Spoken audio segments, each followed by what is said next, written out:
अवधूत चिंतन श्री गुरुदेव दत्त श्री स्वामी समर्थ.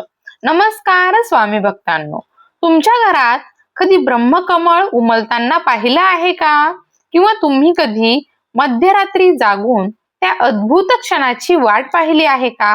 असं म्हणतात की वर्षातून एखाद्याच वेळी उमलणारं हे दुर्मिळ फूल जेव्हा आपल्या घरात फुलतं तेव्हा तो केवळ एक नैसर्गिक प्रसंग नसतो, तर तो शुभतेचा, पवित्रतेचा आणि ईश्वरी कृपेचा संकेत मानला जातो.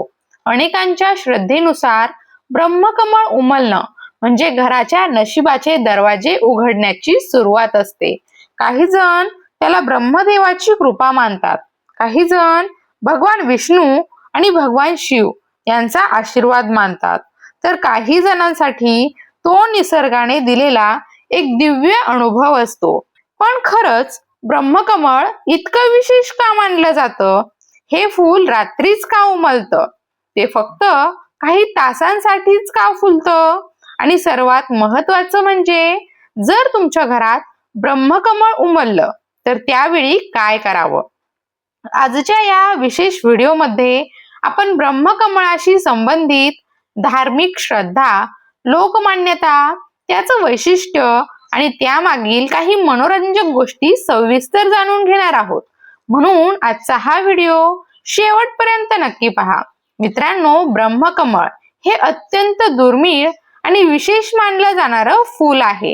हे फूल रोज दिसत नाही, ते सहजासहजी उमलत नाही आणि जेव्हा ते उमलतं तेव्हा देखील फार काळ टिकत नाही. याच कारणामुळे अनेक जण त्याला निसर्गाचा चमत्कार म्हणतात.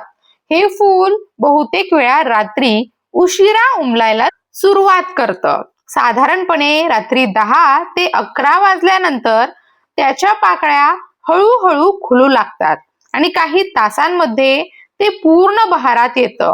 मात्र पहाटेपर्यंत ते हळूहळू कोमेजण्यास सुरुवात होते.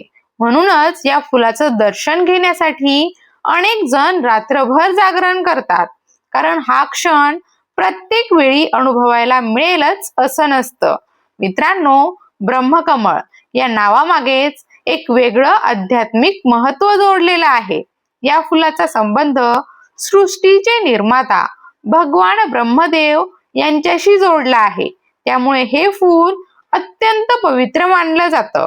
अनेक धार्मिक श्रद्धांनुसार ब्रह्मकमळ उमलणं म्हणजे ईश्वरी कृपेचा संकेत असतो. काही ठिकाणी असंही मानलं जातं की हे फूल भगवान विष्णूंना अत्यंत प्रिय आहे, तर काही परंपरांमध्ये भगवान शिवांशी देखील त्याचा संबंध जोडला जातो.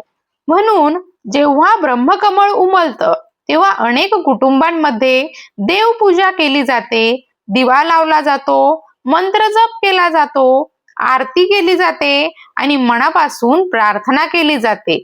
मित्रांनो, लोकमान्यतेनुसार ब्रह्मकमळ उमलल्यावर घरातील वातावरणामध्ये एक वेगळाच सकारात्मक बदल जाणवतो.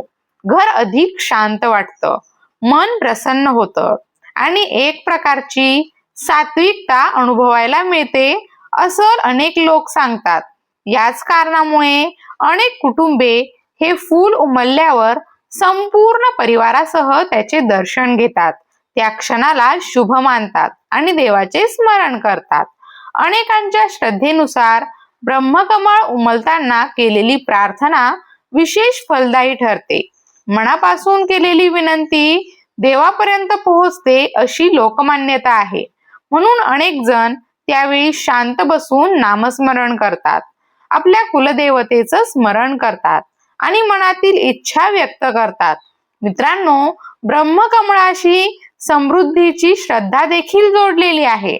अनेकांच्या मते हे फूल घरात शुभ संकेत घेऊन येतं.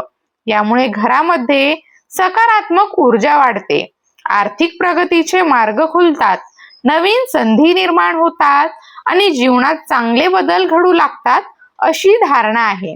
व्यवसायात प्रगती व्हावी, नोकरीमध्ये यश मिळावं, घरामध्ये सुख शांती नांदावी, अशा अनेक भावना मनात ठेवून लोक या फुलाचं दर्शन घेतात. काही लोकांच्या मते ब्रह्मकमळ हे घरातील नकारात्मकता कमी करण्याचं प्रतीक आहे. त्यामुळे घरातील वातावरण अधिक आनंदी आणि उत्साही बनतं, अशी देखील श्रद्धा व्यक्त केली जाते. मित्रांनो, वास्तुशास्त्राशी संबंधित काही मान्यतांमध्येही ब्रह्मकमळाला विशेष महत्त्व दिलं गेलं आहे. काही लोकांच्या मते हे फूल घरातील सकारात्मक ऊर्जेला बळकट करतं. त्यामुळे घरातील शांतता वाढते, मतभेद कमी होतात आणि कुटुंबातील सदस्यांमध्ये प्रेम व विश्वास अधिक दृढ होतो. ब्रह्मकमळ उमलल्यावर संपूर्ण कुटुंब एकत्र येऊन त्याचं दर्शन घेतं. हा क्षण सर्वांनी मिळून अनुभवला जातो. यामुळे आपुलकी आणि एकोपा वाढतो, अशी देखील श्रद्धा आहे. मित्रांनो, ब्रह्मकमळाचं आणखी एक वैशिष्ट्य म्हणजे त्याचा सुंदर आणि सौम्य सुगंध. असं सांगितलं जातं की हे फूल उमलल्यावर त्याचा मंद सुगंध वातावरणात पसरतो. तो सुगंध मनाला शांतता देणारा आणि आनंद देणारा वाटतो. अनेक लोक या क्षणाला अविस्मरणीय अनुभव मानतात, कारण एका बाजूला शांत रात्र, दुसऱ्या बाजूला उमलणारं शुभ्र पांढरं फूल आणि त्यातून दरवळणारा सौम्य सुगंध. हा अनुभव खरोखरच वेगळा असतो. मित्रांनो, अनेक साधक आणि भक्तांसाठी ब्रह्मकमळ हे केवळ फूल नसून आध्यात्मिक जागृतीचं प्रतीक आहे. म्हणून ध्यान, जप, साधना किंवा ईश्वर चिंतन करणाऱ्या व्यक्तींसाठी हा क्षण विशेष मानला जातो. अनेक जण यावेळी शांत बसून मंत्र जप करतात, देवाचं नामस्मरण करतात आणि मनाला सकारात्मक विचारांनी भरून घेतात, कारण हा क्षण पवित्र मानला जातो. मित्रांनो, जर तुमच्या घरात ब्रह्मकमळ उमललं असेल तर घाई गडबड न करता त्या क्षणाचा आनंद घ्या. कुटुंबासोबत त्याचं दर्शन घ्या, देवाचं स्मरण करा, दिवा लावा, प्रार्थना करा, आपल्या कुलदेवतेचं नामस्मरण करा आणि मनामध्ये सकारात्मक विचार निर्माण करा, कारण श्रद्धेनुसार हा क्षण शुभ मानला जातो. मात्र हेही लक्षात ठेवायला हवं की ब्रह्मकमळाशी संबंधित मनोकामना पूर्ण होणं, धनलाभ होणं, सुख समृद्धी वाढणं किंवा वास्तुदोष दूर होणं या सर्व गोष्टी धार्मिक श्रद्धा, परंपरा आणि लोकमान्यतांवर आधारित आहे. वेगवेगळ्या व्यक्तींचे अनुभव वेगवेगळे असू शकतात, परंतु एक गोष्ट मात्र निश्चित आहे, ब्रह्मकमळ उमलण्याचा क्षण हा निसर्गाने दिलेला एक अद्भुत अनुभव आहे आणि तो अनुभव प्रत्येकाने मनापासून जगावा. मित्रांनो, तुमच्या घरात कधी ब्रह्मकमळ उमललं आहे का? त्यावेळी तुम्हाला काय अनुभव आला?